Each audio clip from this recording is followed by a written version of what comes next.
Welcome back guys to my brand new tutorial. In today's video we're going to add the ability to read comments in our blog application using Django and Python. Alright, so in the previous video we've created this comment database model right here, which allows us to actually add new comments inside of our admin dashboard. But now I also want to add right here a comment section so the users can actually on our HTML frontend add and also read all of the comments. So let's just do that. Alright, so to add comment functionality, you probably think we should go to blog post details and then add the comment class right there. But if you remember from the previous video, we've added this related name right here.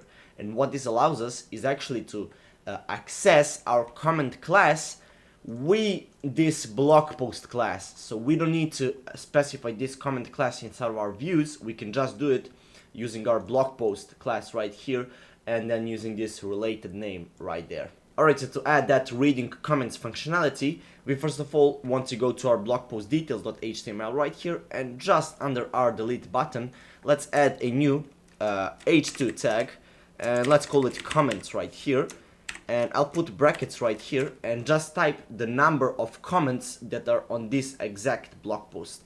So we'll do that by typing this if statement right here and check on this exact blog post how many comments are there.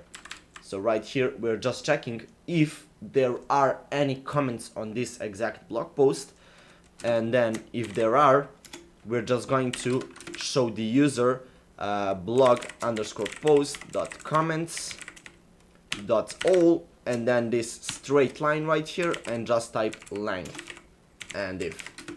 Alright, so what have I done here? So I've added this h2 tag right here that has the title of comments, and then I just typed these brackets right here for the user interface and typed if there are any comments on this exact blog post, just show the length of how many are there exactly.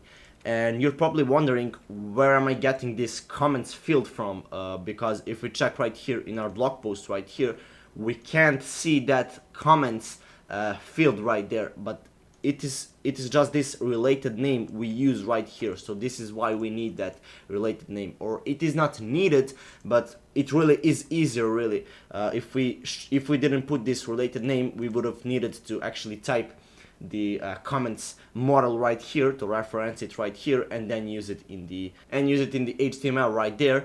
But I think this is really the easier stuff to do. So right here just reference that blog post model right there from our views that we appended in the second video of this series, and just use that related name right here for the comments field and to actually access that comments class. So we can check it right here. So go to our browser right here, and if we refresh this page, we should see actually that we have one comment on our this Blaskable is really cool blog post right here. If we check, for example, on this Django blog post, we also have one. So I'll add another comment so we can see that it actually refreshes. So if we check again, we can actually see that there are two comments on this exact blog post right here.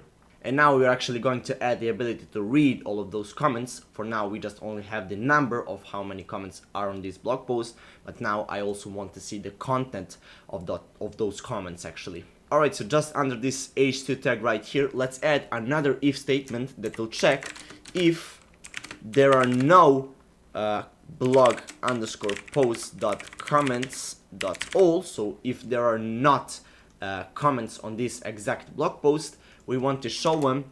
Let's put h3 tag right here and let's just type no comments yet. Let's put 3 dots.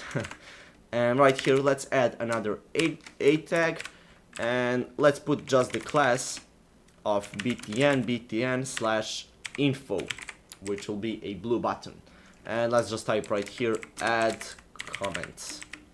Alright, and if we check our website right here and refresh it, alright, we forgot to end our if, so right here we just end our if, and if we refresh again,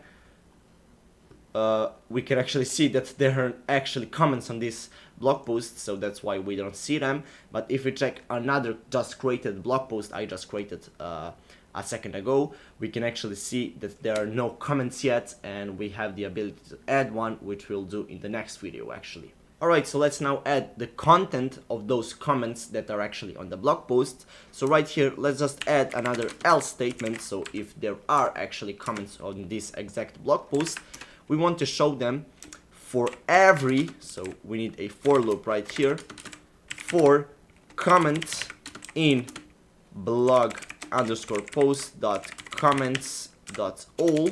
So for every comment in all of our comments in our blog post, we want to do something. And first of all, we need to close this for loop so we don't forget it. And also I'm going to add this add comment button right here, since even if we already have comments on this blog post, the users want to comment also something else. You don't have only one comment per blog post. So yeah, we should also add this add comment button right here. And just under that, we'll type the actual content of the comments that are already on the actual blog post. So right here, let's add a h3 tag for the title of the blog post, and that is just this comment variable right here we just added in this for loop. So we are looping through all of our comments, and that exact comment we want to print its title right here. So title, and then I'll put a dash right here, and let's put comment.date by, so I'll add a comma right here, and then by, and what the user actually typed the comment, and that will just be comment.user. So you're probably wondering, where am I getting those? So I'm getting those from my database model comment right here. So user, title, date, and now I'm going to add a body. So right here, let's just add a new h5 element, or let's make it a paragraph, and just type comment, so comment.body. Alright, and then we can actually save this file right now and check it if it actually works. So we need to go to the blog post that already has some comments, and if you check right here, yeah, we see them. Alright, I'm just going to style this a bit better, so I actually shouldn't put this add comment inside of this for loop. I should put it outside of that. And let's also type right here another dash, not a comma. Let's capitalize this, and let's put it to be a h4 actually. And let's make this a strong tag right here, which makes this title be bold, and we can see it right now. Yeah, this is much better. So we have this test title right here, made on June 10th, and by admin, and right here we see the content that is just the second comment. Woohoo! If you like this video, make sure to check out the pinned comment of this video. I made you a free PDF guide on how to help you pass the beginner stage and escape the tutorial hell. And also, I have got another great video right on the screen. Make sure to check it out, and I'll see you in that one.